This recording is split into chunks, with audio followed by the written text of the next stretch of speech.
Over the past week, one of El Chapo's sons was arrested alongside one of the most elusive drug lords in history, the infamous El Mayo. Some suggest this might be the beginning of the end for the Sinaloa cartel. But is it really? Let us find out. In this video, we're going to look at the circumstances behind the arrest and why this might just mark a significant shift in the cartel's operations. The arrest of Guzman's son.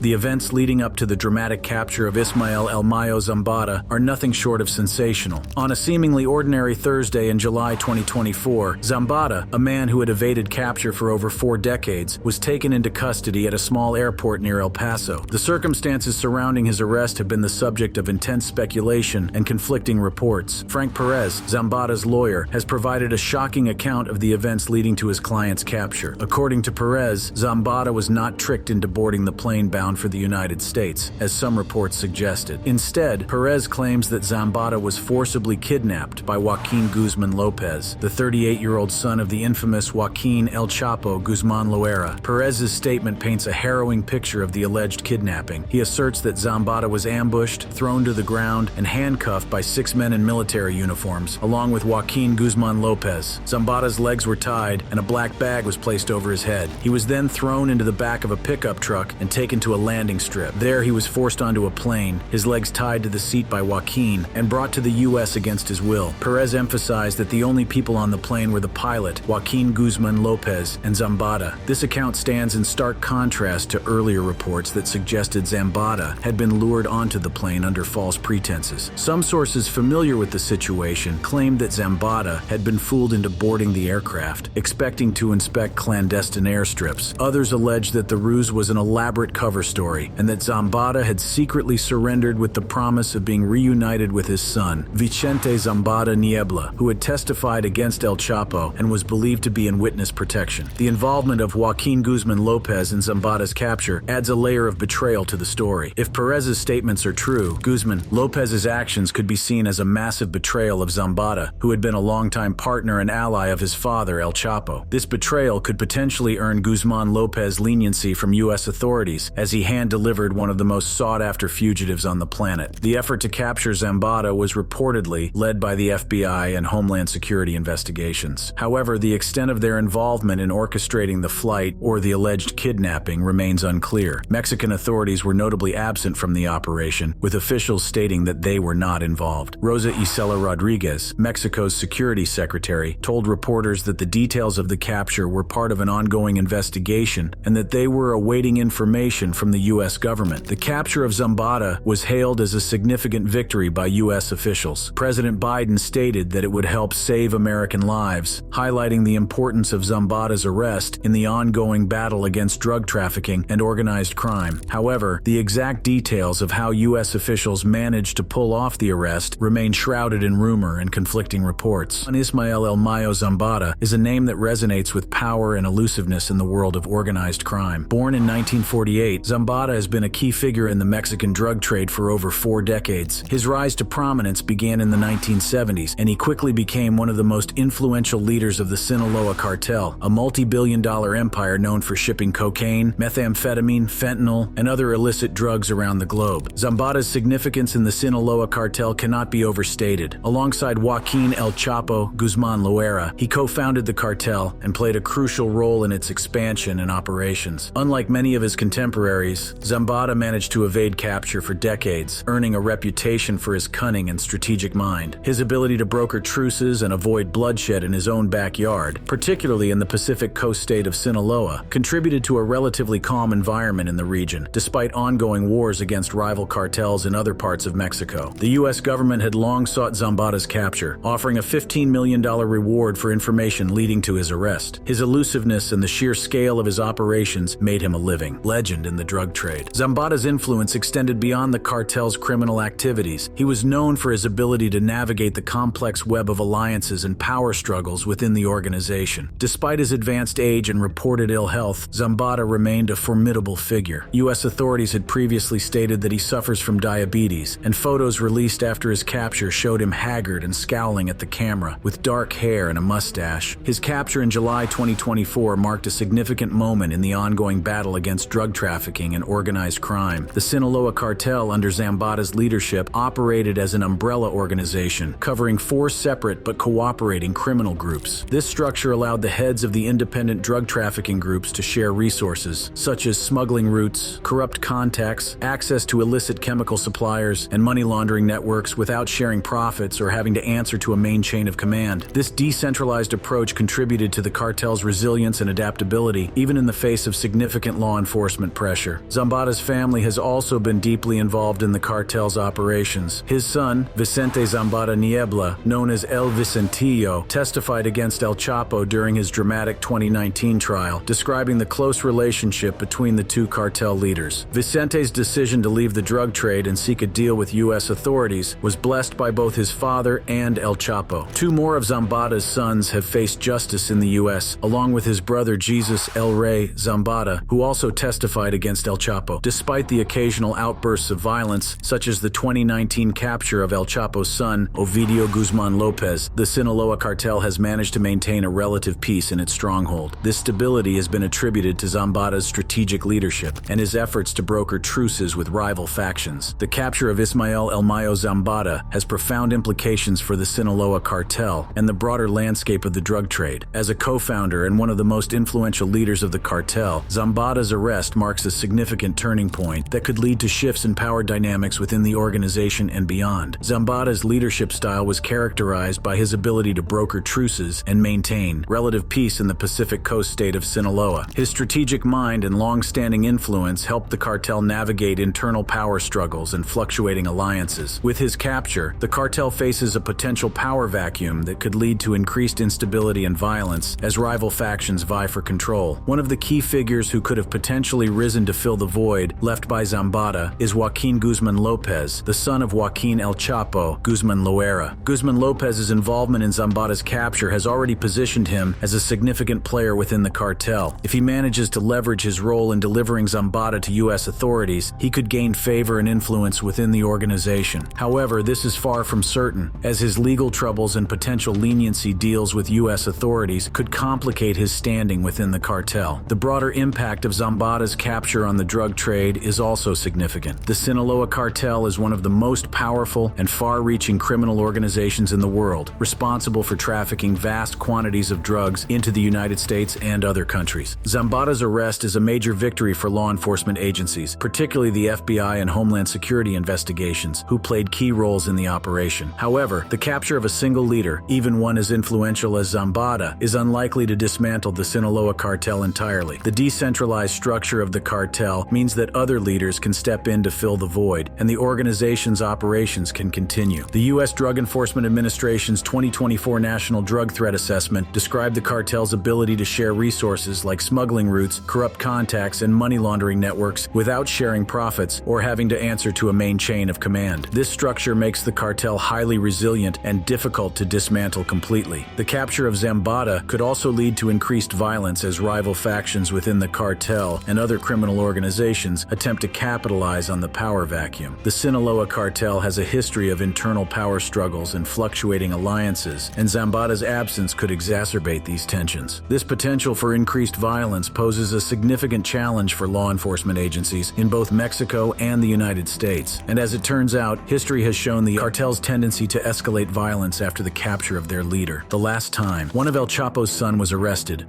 the story begins in the bustling city of Culiacan, Sinaloa, Mexico, on October 17, 2019. Ovidio Lopez Guzman, one of El Chapo's son, was a high-priority target for both Mexican and U.S. authorities. Ovidio, known as El Raton, had risen to prominence within the Sinaloa cartel, one of the most powerful and violent drug trafficking organizations in the world. Leading up to the arrest, intelligence reports indicated that Ovidio was deeply involved in the cartel's operations, including drug trafficking, money laundering, and violent crimes. The Mexican National Guard, in collaboration with other security forces, meticulously planned an operation to capture him. The goal was to strike a significant blow to the cartel's leadership and send a strong message about the government's commitment to combating organized crime. In the early hours of October 17, heavily armed units of the National Guard moved into position around a residential compound in Culiacan. The operation was swift and precise. Within minutes, they had breached the compound and detained Ovidio Lopez Guzman. The initial success of the operation seemed like a major victory for law enforcement. However, the situation quickly escalated. As news of Ovidio's arrest spread, heavily armed cartel members mobilized with alarming speed. They launched a ferocious counterattack, blocking roads, setting vehicles on fire, and engaging in intense gunfights with security forces. The city of Culiacan descended into chaos as the cartel's firepower overwhelmed the authorities. In a controversial decision, President Andrés Manuel López Obrador ordered the release of Ovidio López Guzmán. The government cited the need to protect civilian lives as the primary reason for this decision. Ovidio was freed, and the immediate violence began to subside. However, the release of Ovidio was seen by many as a sign of the cartel's immense power and the government's inability to maintain control. The aftermath of the operation left a lasting impact. The Mexican government faced widespread criticism for its handling of the situation. Critics argued that the decision to release Ovidio demonstrated a lack of resolve in the face of cartel violence. Supporters, on the other hand, believed that the government had no choice but to prioritize the safety of civilians. The release of Ovidio López Guzmán on October 17, 2019, sent shockwaves through Mexico and beyond. The immediate implications were profound, affecting public perception, governmental policies, and the operations of the Sinaloa cartel. Public response to Ovidio's release was mixed, but largely critical. Many Mexicans were outraged, viewing the government's decision as a capitulation to cartel violence. Social media erupted with criticism, and protests erupted in various cities. People questioned the government's ability to protect its citizens and maintain law and order. The release was seen as a humiliating defeat for the Mexican state, undermining public confidence in the government's ability to combat organized crime. The governmental response was swift but defensive. President Andrés Manuel López Obrador defended the decision, emphasizing that it was made to protect civilian lives. He argued that the potential loss of life in a prolonged conflict with the cartel was too high a price to pay. Despite this justification, the decision drew criticism from political opponents and international observers. Critics argued that the release set a dangerous precedent, signaling to criminal organizations that they could exert enough pressure to force the government's hand. Within the Sinaloa cartel, the release of Ovidio was seen as a significant victory. It demonstrated their ability to mobilize quickly and effectively, showcasing their power and influence. The cartel's operations continued with renewed vigor, emboldened by their success in forcing the government's retreat. The incident reinforced the cartel's reputation for ruthlessness and their capacity to challenge state authority. The broader consequences for the war on drugs in Mexico were dire. The release of Ovidio highlighted the challenges faced by law enforcement in combating powerful and well-armed criminal organizations. It exposed the limitations of the government's security strategy and the difficulties in maintaining control in the face of overwhelming cartel firepower. The incident also raised questions about the effectiveness of the government's approach to tackling organized crime. Internationally, the release of Ovidio drew attention to the complexities of the drug war in Mexico. The United States, which had been closely monitoring the situation, expressed concern over the implications for regional security. The incident underscored the need for greater cooperation between Mexico and its international partners in addressing the root causes of drug trafficking and organized crime. In the months following Ovidio's release, the Mexican government faced mounting pressure to demonstrate its commitment to combating organized crime. Efforts were made to strengthen security forces, improve intelligence gathering, and enhance coordination with international partners. However, the challenges remained immense, and the shadow of Ovidio's release continued to loom large over the government's efforts. Meanwhile, as at the time of this arrest, his father was on trial about 200 miles north in an American courtroom, and the trial revealed some nasty details of his children's depravity. Father's trial reveals son's connection.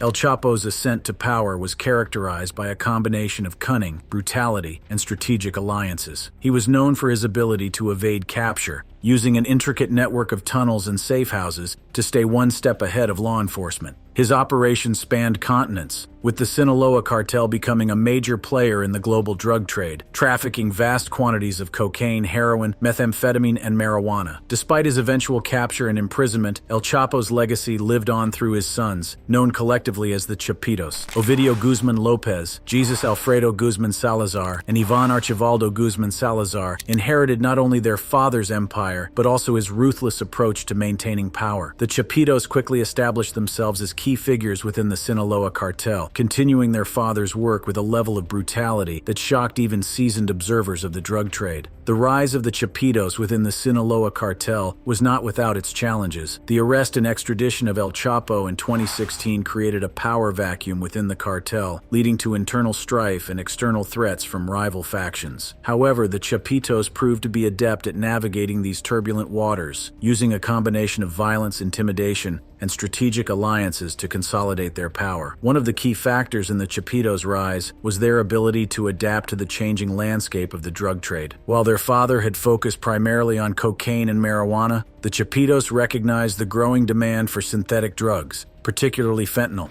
This potent opioid, which is 50 to 100 times more powerful than morphine, became a cornerstone of their operations, fueling a new wave of addiction and overdose deaths across the United States and beyond. The Chapitos' involvement in the fentanyl trade brought them immense wealth, but also increased scrutiny from law enforcement. The U.S. Justice Department has described their operation as the largest, most violent, and most prolific fentanyl trafficking network in the world. This notoriety has made them prime targets for both Mexican and U.S. authorities, leading to a series of high-profile arrests and indictments. Despite these challenges, the Chapitos have managed to maintain their grip on power through a combination of fear and brutality. Their methods of torture, as detailed in a recent indictment by the U.S. Justice Department, are a testament to their ruthlessness. These methods are not just about inflicting pain, they are about sending a message to anyone who might think of crossing them. One of the most gruesome methods employed by the Chapitos involves the use of corkscrews. This method is as brutal as it sounds. Victims are restrained, and a corkscrew is driven into their muscles. The torturer then twists the corkscrew, causing excruciating pain as it tears through muscle fibers. Once the corkscrew is embedded deep within the muscle, it is ripped out, leaving gaping, bloody wounds. This method is designed to break the victim's spirit, forcing them to divulge information or comply with the cartel's demands. The pain inflicted by this method is unimaginable, and the psychological trauma is equally devastating. But the Chapitos do not stop there. To add another layer of torment, they rub hot chiles into the open wounds created by the corkscrew. The capsaicin in the chiles causes a burning sensation that intensifies the pain, making it almost unbearable. This method is not just about physical pain, it is about psychological domination. The victim is left in a state of agony, their willpower shattered, and their spirit broken. Electrocution is another method favored by the Chapitos. Victims are subjected to electric shocks, which cause intense pain and muscle contractions. This method is particularly effective because it leaves no visible marks, making it difficult for victims to prove they were tortured. Electrocution is used to extract information, punish those who have crossed the cartel, and instill fear in anyone who might consider defying the Chapitos. The psychological impact of electrocution is profound, leaving victims traumatized and fearful of further retribution. One of the most shocking methods employed by the Chapitos involves feeding their victims to tigers. Ivan and Alfredo Guzman Salazar kept tigers as pets, but these majestic animals were also used as instruments of terror. Victims were either shot and then fed to the tigers, or in some cases fed alive. The sheer horror of being torn apart by a tiger is unimaginable, and this method served as a stark warning to anyone who might think of betraying the cartel. The use of tigers as a method of torture is a testament to the Chapitos' ruthlessness and their willingness to go to any lengths to maintain their power. In one particularly chilling incident, 2 Mexican federal law enforcement officers were captured by the Chapitos in 2017. One officer was interrogated and killed, while the other was subjected to 2 hours of torture by the cartel's hitmen, known as the Ninis. The Ninis inserted a corkscrew into the officer's muscles, ripped it out, and then placed hot chiles in his open wounds and nose. This officer was then shot dead by Ivan Archivaldo Guzman Salazar, and both bodies were dumped near a motel off a highway. This incident is a stark reminder of the lengths to which the Chapitos will go to enforce their will and instill fear. The Chapitos' methods of torture are not limited to physical pain. They also employ psychological torment to break their victims. Waterboarding, a method that simulates drowning, is used to cause extreme psychological distress. Victims are strapped to a board and water is poured over their faces, creating the sensation of drowning. This method is designed to break down the mental defenses of their victims, making them more likely to comply with the cartel's demands. The psychological impact of waterboarding is profound, leaving victims traumatized and fearful of further retribution. The Chapitos' reign of terror is a stark reminder of the brutal reality of the drug trade. Their methods of torture are designed to instill fear, maintain control, and eliminate any threats to their power. The use of corkscrews, hot chiles, bullies, electrocution, waterboarding, and feeding victims to tigers are just some of the ways they have enforced their will. These methods are not just about inflicting pain, they are about sending a message that defiance will be met with unimaginable suffering, a message that loyalty is enforced through fear, and a message that the cartel's reach extends far beyond the borders of Mexico. The Chapitos' actions have not gone unnoticed. The U.S. Justice Department has accused them of running the largest, most violent, and most prolific fentanyl trafficking operation in the world. This operation has fueled violence and death on both sides of the border, leaving a trail of destruction in its wake. The Chapitos' methods of torture are a chilling testament to their ruthlessness and their willingness to go to any lengths to maintain their power. The Chapitos' brutal methods of torture have had a profound impact on the operations of the Sinaloa cartel, solidifying their control and expanding their influence in the drug trade. Their reign of terror has not only instilled fear within their own ranks, but has also sent shockwaves through rival cartels and law enforcement agencies. The use of extreme torture methods has been a key factor in maintaining the Chapitos' grip on power. By employing such brutal tactics, they have created an atmosphere of fear and intimidation that ensures loyalty and compliance. Members of the Sinaloa cartel know that any act of betrayal or defiance will be met with unimaginable suffering. This fear-based control mechanism has allowed the Chapitos to run their operations with ruthless efficiency, minimizing internal dissent and maximizing their influence. The Chapitos' influence extends beyond their own cartel, affecting rival factions and the broader drug trade. Their reputation for brutality has made them formidable adversaries, deterring rival cartels from encroaching on their territory. The fear of being subjected to the Chapitos' torture methods has forced many rival factions to think twice before challenging their dominance. This has allowed the Sinaloa cartel to maintain its position as one of the most powerful and influential drug trafficking organizations in the world. One of the most significant impacts of the Chapitos' reign has been their role in the fentanyl trade. Recognizing the growing demand for synthetic opioids, the Chapitos have made fentanyl a cornerstone of their operations. This potent drug, which is 50 to 100 times more powerful than morphine, has become a major source of revenue for the cartel. The Chapitos' involvement in the fentanyl trade has had devastating consequences, fueling a new wave of addiction and overdose deaths across the United States and beyond. The Chapitos' methods of torture have also played a role in their fentanyl operations. By using extreme violence to enforce their will, they have been able to maintain tight control over their production and distribution networks. This has allowed them to produce and distribute fentanyl on an unprecedented scale, flooding markets with this deadly drug. The Chapitos' ruthless approach to business has made them key players in the global fentanyl trade, with far-reaching implications for public health and safety. The impact of the Chapitos' torture methods extends to law enforcement as well. The brutality of their tactics has made them high-priority targets for both Mexican and U.S. authorities. The U.S. Justice Department has described their operation as the largest, most violent, and most prolific fentanyl trafficking network in the world. This notoriety has led to a series of high-profile arrests and indictments as law enforcement agencies on both sides of the border work to dismantle their operations. However, the Chapitos' ability to instill fear and maintain control has made them difficult to apprehend. Their use of extreme violence has created a culture of silence and fear within the cartel, making it challenging for law enforcement to gather intelligence and build cases against them. Witnesses and informants are often too terrified to come forward, knowing that any cooperation with authorities could result in brutal retribution. That brings us to the end of this video. For more interesting videos like this, click on the cards on your screen.